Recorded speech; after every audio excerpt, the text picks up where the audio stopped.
Bonjour, nous sommes sur la convention BUT, avec nous Fabien Delhem. Fabien, bonjour. Bonjour Eric. Donc vous avez rejoint BUT il y a quelques mois, au mois de septembre. C'est ça. Pour prendre l'ensemble de la direction des achats. Tout à fait, l'ensemble de la direction des achats, meubles, décoration et aussi électroménager. Donc c'est pour ça que je suis là aujourd'hui et puis aussi les bureaux de sourcing. Très bien, on va parler effectivement plus électroménager et brun. Quoi de neuf sur cette convention ? Alors quoi de neuf sur cette convention? Donc, pour cette édition 2016, déjà 29 stands concentrés sur le blanc et beaucoup de PEM cette année parce qu'on investit effectivement sur cette catégorie de produits-là, et brun et son. Donc 29 stands, plus de 600 vendeurs qui sont passés au cours de ces 48 heures pour être formés. L'ensemble de nos magasins, les 303 magasins, directeurs et managers sont passés aussi une journée avec nous pour travailler sur la stratégie et les roadmaps des différents produits. Et puis on peut dire que c'est une convention qui marque le début, en tous les cas, de l'arrivée du connecté sur la partie ménager, gros ménager, et voire petit électroménager. Donc plutôt pas mal. Après la télé, enfin le blanc se connecte. Parce que le connecté, c'est vrai qu'on en parle dans la profession depuis un moment, mais là les vrais produits arrivent et donc nécessité de former, c'est quand même assez nouveau tout ça. Alors c'est assez nouveau, et ce qui est assez amusant, c'est l'appréhension qu'ont les équipes autour des produits connectés, parce que la presse en parle, on va dire, les médias en parlent, on en voit dans toutes les enseignes, on a été plutôt sur le connecté soi, avec tout ce qui est parti que l'on porte sur soi. Le wearable. Le wearable, et derrière ça, là on arrive au connecté avec le connecté des produits, avec des vrais usages.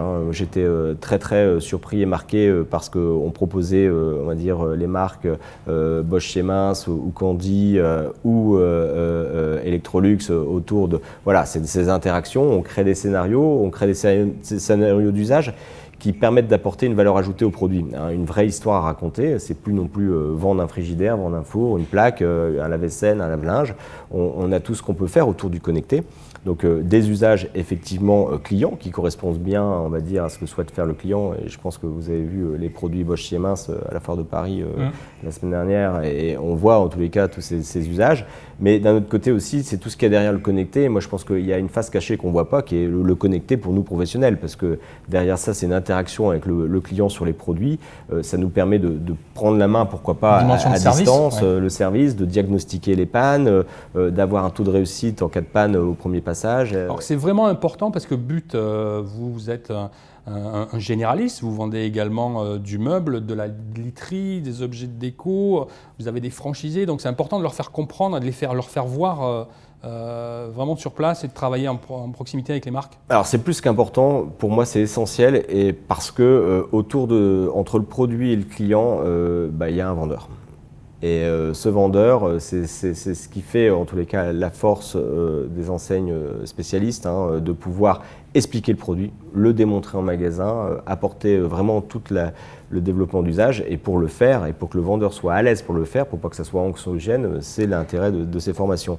Donc là, on a 29 stands. Les vendeurs font le tour des 29 stands sur des sessions de 30 minutes, formés par les formateurs des marques, voire les comptes clés ou les chefs produits des marques, pour poser des questions, découvrir les produits, les utiliser et puis indirectement reproduire en tous les cas ce qu'ils auront appris au cours de ces 48 heures en magasin dans les semaines à venir, parce que ces produits connectés seront en magasin dès le début du mois de juillet. Très bien.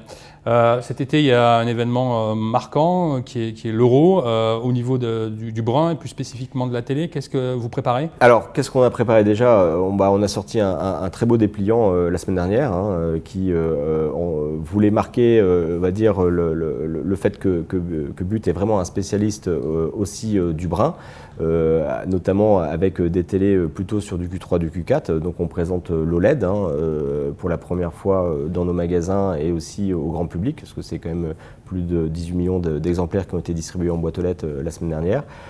Toute une gamme assez large aussi autour du son, parce qu'on a besoin d'avoir ces amplificateurs de son sur ces magnifiques téléviseurs, que ce soit les UHD ou que ce soit les OLED, parce qu'ils sont de plus en plus fins, de plus en plus beaux, de plus en plus design, mais bon, de moins en moins de son. Donc ça permet aussi d'avoir de la vente additionnelle et de former les équipes à cette vente additionnelle, et comment je le fais, on va dire, cette dérive. Et indirectement aussi de faire en sorte qu'on apporte et on démontre cette valeur, ces nouveaux usages, ces nouveaux produits, ces nouvelles technologies aux clients. Parce qu'il faut recréer de la valeur sur ce marché-là. Et l'intérêt, et j'avoue, moi, ayant travaillé sur le secteur de la télé depuis pas mal d'années, l'OLED est vraiment une révolution qui apporte une vraie différence en termes d'image. On est en train un peu de revivre ce qu'on a vécu à l'époque entre le tube et l'arrivée du LCD. Et là, c'est une vraie histoire et qui marque la différence. Ça se voit au niveau de l'œil. Et une télé, c'est avant tout pour regarder, donc il faut que ça se voit au niveau de l'œil. Il y a quelque chose qui s'opère et clairement, c'est extrêmement important pour nous de former toutes les équipes pour qu'ils puissent expliquer la différence entre, on va dire, un téléviseur LED et un OLED demain. Très bien. Une question sur la cuisine. Vous avez lancé un site nouveau sur la cuisine. Comment ça se passe ? Alors le site nouveau, oui, tout début mars. Donc l'objectif était de faire en sorte que nos clients puissent préparer leurs achats ou leurs réflexions cuisine avant sur Internet. Donc il y a eu un travail énorme qui a été fait par les équipes Internet et les équipes chefs produits cuisine pour essayer d'avoir ce site ultra interactif qui permet de vraiment préparer son achat, de dimensionner sa cuisine, de réfléchir et de pouvoir arriver en magasin avec, on va dire, son projet cuisine déjà en tête, et c'est un peu faciliter le premier rendez-vous avec nos concepteurs cuisine. Et ce qui est assez amusant, c'est qu'on a un taux d'usage qui est assez énorme parce que plus des 2/3 des clients, effectivement, ont préparé leur achat sur le site avant d'arriver. Et c'est assez formidable parce qu'au moins, on arrive tout de suite dans une démonstration de produit, dans une explication aussi du produit et des valeurs pour réaliser le projet des clients. Alors c'est super, je pense qu'on a fait un super travail sur la partie cuisine, meubles cuisine. On a énormément de travail à faire sur la partie électroménager et encastrable sur ce site-là. Et donc là, c'est d'apporter beaucoup plus de contenu. Toutes les démonstrations, on va dire, sur ces magnifiques produits connectés qu'on voit, comment je les démontre sur le site pour que aussi le client puisse préparer ses achats et arriver en magasin et là de voir et d'avoir cette démonstration qui sont faites par les concepteurs ou les vendeurs au niveau des différents rayons. Vous prêchez un convaincu, hein. Ouais, je sais on est en digital, vidéo. Mais voilà, on n'a pas encore franchi, on va dire, cette grande barrière du digital sur la partie électronique grand public. Au global, je pense qu'il y a encore énormément de choses à faire. Et quand on voit aujourd'hui certaines entreprises anglo-saxonnes sur ce milieu-là, et notamment sur la partie contenu, on peut dire qu'on a encore pas mal de progrès à faire au niveau du marché français. Dernière question, la supply chain, ça bouge aussi pas mal chez vous. Quelques mots là-dessus ?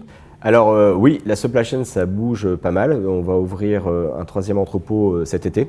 L'objectif de ce 3e entrepôt est d'une part d'améliorer la disponibilité des produits et la rapidité en tous les cas pour servir le client. Aussi d'avoir la capacité à intégrer, on va dire, une vraie supply chain multicanal pour pouvoir servir à la fois les magasins mais aussi les clients en direct et clairement accélérer, on va dire, la rotation des produits dans les magasins. Donc 3 entrepôts dont quasiment 2 en moins de 1 an.